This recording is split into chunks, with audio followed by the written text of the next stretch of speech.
আজ আমরা জানব ইসলামের ইতিহাসে এক অমূল্য রত্ন, আল্লাহর এক প্রেমিকা নারী, আউলিয়া হযরত রাবেয়া বসরি।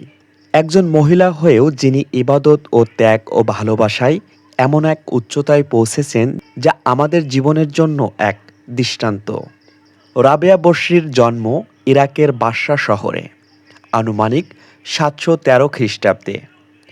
তিনি ছিলেন ৪ নম্বর সন্তান, আর রাবেয়া নামের অর্থই হল চতুর্থ।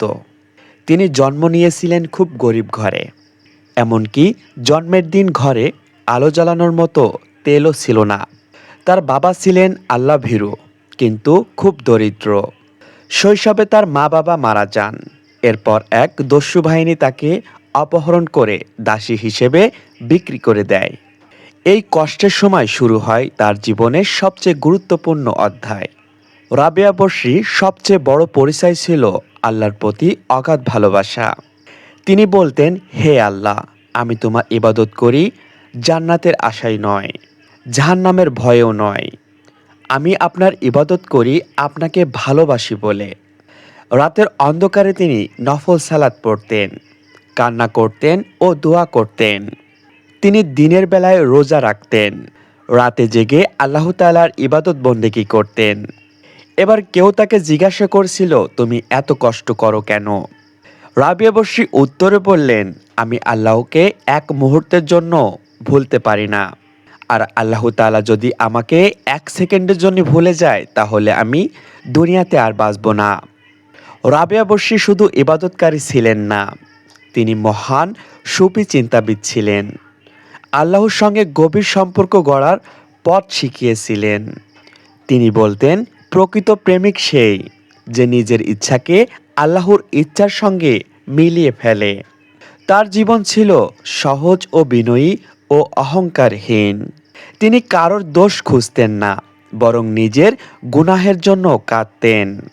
তিনি বলতেন, তুমি আল্লাহর প্রেমিক হতে পারবে না যতক্ষণ না তুমি দুনিয়াকে ঘৃণা করতে শিখবে।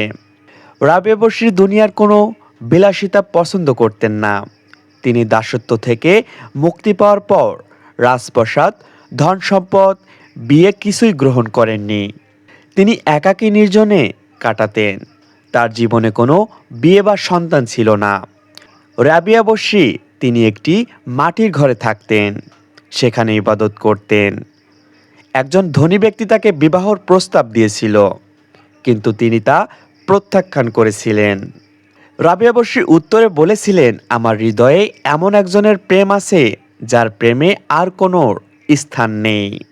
রাবেয়া বসরি ছিলেন আত্মসমর্পণ, ত্যাগ ও আল্লাহর প্রতি ভালোবাসার জীবন্ত নিদর্শন। রাবেয়া বসরি ৮০ বছর বয়সে ইন্তেকাল করেন। তিনি দুনিয়ার মায়া ত্যাগ করে মুক্ত থেকে আল্লাহ তাআলার ইবাদতে কাটিয়েছিলেন পুরো জীবন। আজও তার কথা, দোয়া, শিক্ষা লক্ষ লক্ষ মুসলিম নারী পুরুষের অনুপ্রেরণা দেয়। বিশেষ করে নারীদের জন্য তিনি ছিলেন এক আদর্শ নারী।